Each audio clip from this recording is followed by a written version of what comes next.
Köy tavuğu. Selamün aleyküm. Fatma Ana'nın kanalına hoş geldiniz.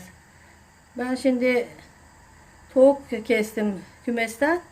Onun suyundan şehriye çorbası yapacağım. Onu da size göstermek istiyorum.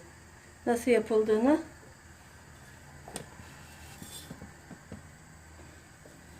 Tel şehriyem var benim.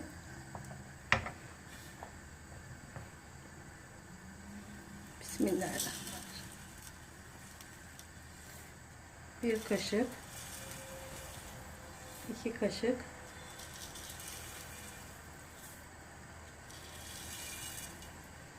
4 kaşık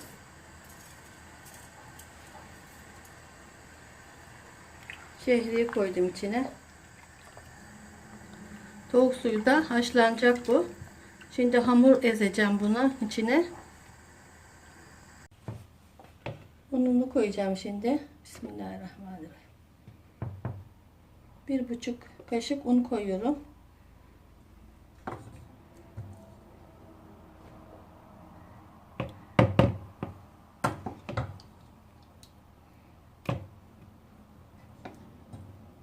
İki buçuk kaşık da yoğurt koydum.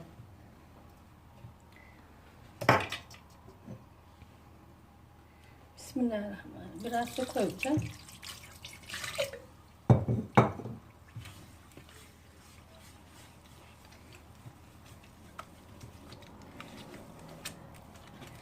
Şekle karıştırıyorum.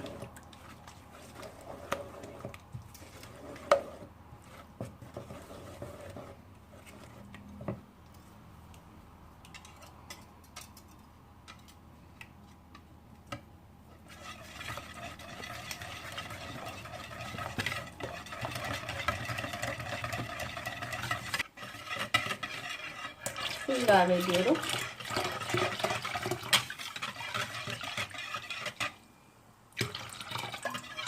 Yeter bu su buna.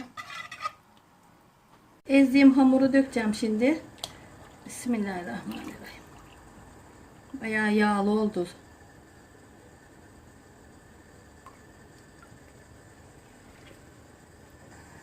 Karıştıra karıştıra pişireceğim bunu. Baksana, yerli tavuğun yağı çok oldu. Çok hasta çorbası bu. Boğazlara, her şeye iyi gelir. Ameliyat sonu hastalara şifa, doğum yapanlara şifa. Doğum yapanlara hele tavuk suyundan çorba yapılır.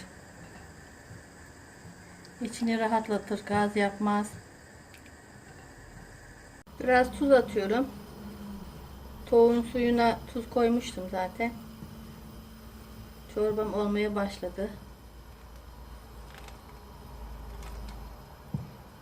Köpüğü dağılasıya kadar pişirmeniz lazım.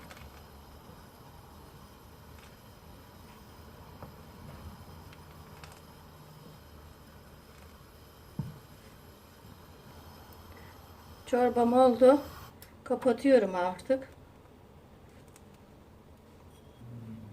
Etimi dökeceğim şimdi. Etim de hindi eti gibi mübarek. Bismillahirrahmanirrahim.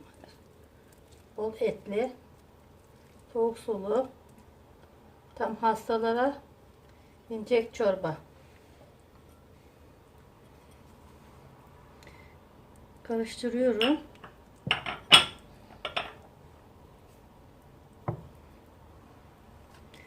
Yağ koymayacağım buna. Sade nane dökeceğim üstüne. Aslında nane yağla kızartılıp üstüne konuluyor. Yağlı olduğu için sade nanemi dökeceğim.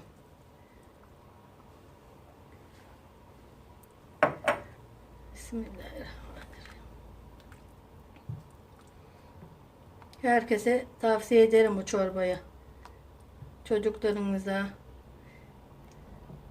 yaşlılara, hastalara. Mis gibi oldu çorba.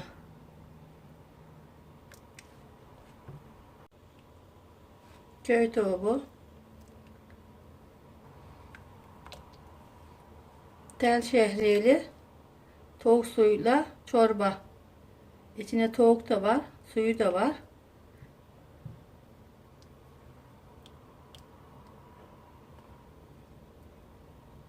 Beni izlemeye devam edin.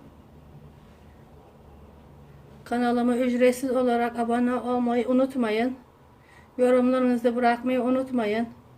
Allah'a emanet olun. Hoşça kalın. Allah'a ısmarladık.